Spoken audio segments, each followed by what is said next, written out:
However, the most profound of these conversations are the ones where Jibreel is giving advice to the Prophet ﷺ. Can you imagine getting access to that conversation?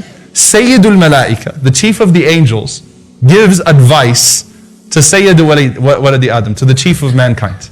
Gives him advice. And subhanAllah, when you think about how profound that is, I mean, we're blessed to have access to those conversations because it's advice for all of us. And Jibreel gives advice to the Prophet ﷺ? Yes, he does. In fact, the Prophet ﷺ was seen going to his neighbor's house, the Jewish neighbor by the way, over and over and over again, taking them things, serving them. And the Sahaba asked him, Ya Rasulullah, we noticed that all of a sudden, you keep going to your neighbor's house. He said, Hada Jibreel. Yusini bil jar. Jibreel was coming to me and advising me, take care of your neighbor, take care of your neighbor, hatta dhanantu annahu sayuwarrithu. Until I thought Jibreel was going to say, now you assign inheritance to him. So Jibreel kept coming to me and saying, go to your neighbor, go to your neighbor, go to your neighbor, take care of your neighbor.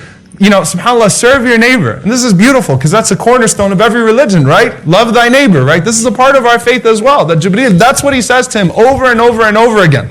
The Prophet ﷺ also was once seen saying, Ameen, Ameen, Ameen.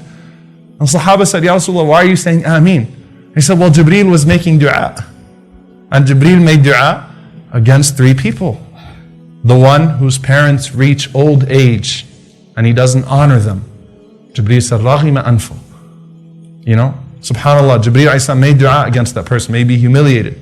The second person, the one who Ramadan comes and goes and he's not forgiven by his creator. It's such a merciful month. It's a month of mercy. How can Ramadan come upon you and leave you and you're not forgiven by your Lord? The third one, the one who hears the name of Rasulullah sallallahu alayhi wasallam and doesn't say sallallahu alayhi wasallam. Jibreel alayhi salam found that offensive. But what's it like when Jibreel decides to tell the Prophet sallallahu alayhi wasallam something, when he gives him life advice? Now this narration that I'm about to share with you is towards the end of the life of the Prophet ﷺ. We know that because of the age of the Sahaba that narrated it. They were young children that narrated this narration. It happens when the Prophet ﷺ now is established, he's successful, everything is done, right? رَأَيْتَ النَّاسَ يَدْخُلُونَ فِي دِينِ اللَّهِ أَفْوَاجًا. People are coming into the religion in throngs, everything is done. Jibreel comes to the Prophet ﷺ and he says, Ya Muhammad, O Muhammad. Now, by the way, does Allah ever say to the Prophet ﷺ, Ya Muhammad in the Quran? No. Ya Nabi Allah, Ya Rasulullah, O Prophet of God, O Messenger of God. So why is it that Jibreel has the audacity to say Ya Muhammad? In fact, the scholars say when Jibreel says Ya Muhammad, he's telling the Prophet ﷺ, this is outside of the capacity of revelation.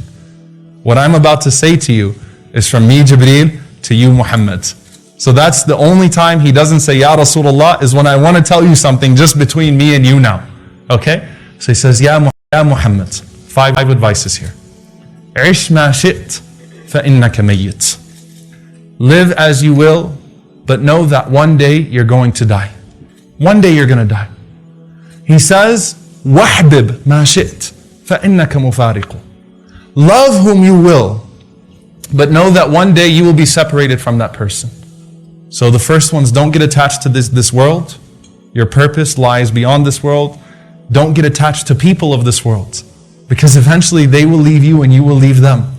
وَاعْمَلْ مَا شِئْتَ فَإِنَّكَ مَجْزِيٌّ بِهِ. Do as you will and know that you will be compensated and rewarded accordingly. The compensation is in the hereafter. Meaning what?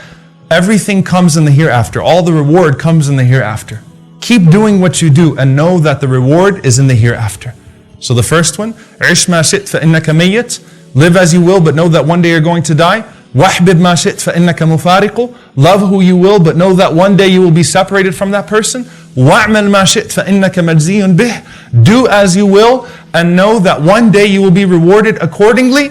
وَاعْلَمْ أَنَّ شَرَفَ الْمُؤْمِنِ قِيَامُهُ بِاللَّيْلِ. Know that the nobility of the believer is his standing up in prayer at night. It's not in being a ruler, it's not in having thousands of followers, it's not in being a king, it's not in having this or having that. The nobility of a person comes from his standing up in prayer at night, invoking his Lord. وَاعْلَمْ أَنَّ شَرَفَ الْمُؤْمِنِ قِيَامُهُ بِاللَّيْلِ. وَعِزَّهُ. And as for his dignity, إِسْتِغْنَاؤُهُ عَنِ النَّاسِ. It's his being independent of people. Financially, emotionally, mentally, physically. Your izzah, your dignity as a person is try not to be dependent on people. Try to absolve yourself of needing people in any way whatsoever. That's profound life advice right there. SubhanAllah, that's something that we can all take to ourselves.